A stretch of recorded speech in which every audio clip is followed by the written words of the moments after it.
নমস্কাৰ। মই জোনালী ডেকাই এটি কবিতা আবৃত্তি কৰিবলৈ লৈছোঁ।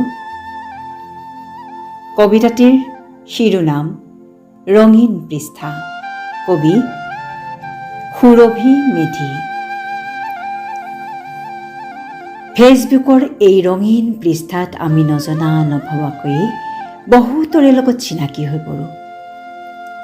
কত বন্ধু আহিল, কত গ'ল, তাৰ প্ৰকৃত হিচাপ জানো কোনোবাই কৰিছে?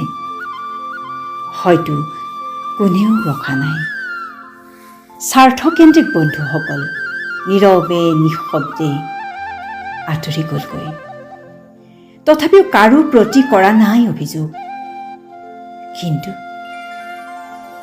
কিন্তু তাৰ মাজৰেই তুমি মোৰ বাবে বিশেষ কোনোবাজন আপোনৰো আপোন হৈ পৰিলা।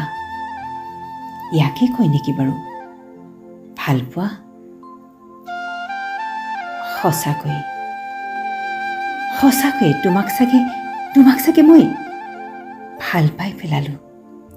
তাত নাছিল কোনো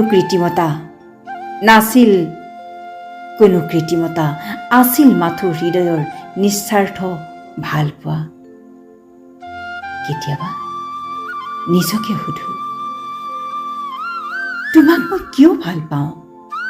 স্বতঃস্ফূৰ্ত উত্তৰত বিচাৰি পাওঁ তোমাৰ হৃদয়খন বৰ পৰিষ্কাৰ।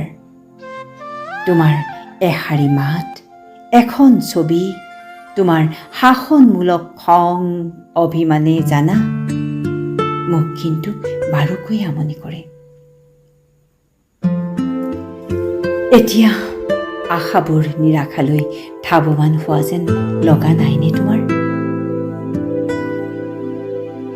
সম্পৰ্কটো জীয়াই ৰাখিবলৈ কেতিয়াবা মই বৰ সৰু হৈ পৰোঁ। মোৰোতো এটা স্বাভিমান আছে। সময়ৰ অজুহাত ময়ো দেখুৱাব পাৰোঁ। কিন্তু কিয় মই থমকি ৰওঁ? কাৰণ তোমাক যে মই অন্তৰৰ পৰাই ভাল পাওঁ। মোৰ এই সামান্য অনুভৱখিনি মাত্ৰ দাঙিহে ধৰিছো তোমাৰ আগত। আমাৰ এই ভাল লগাখিনি ভাল লগা হৈয়ে থাকিব দিয়া। তাত আৰু বিষাদৰ ৰং নাসানিবা।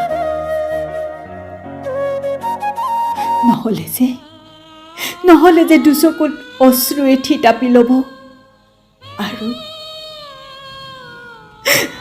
আৰু উশাহবোৰেও বাট বিচাৰি হাহাকাৰ কৰি ফুৰিব।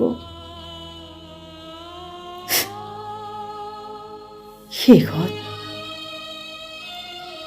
কুশল মংগল কামনা কৰিলো। তুমি য'তে যেনেকৈ আছা ভালে থাকা, আৰু ময়ো আছো দিয়া ভালে। মনে বিচাৰে যদি এবাৰ দেখা কৰিবা।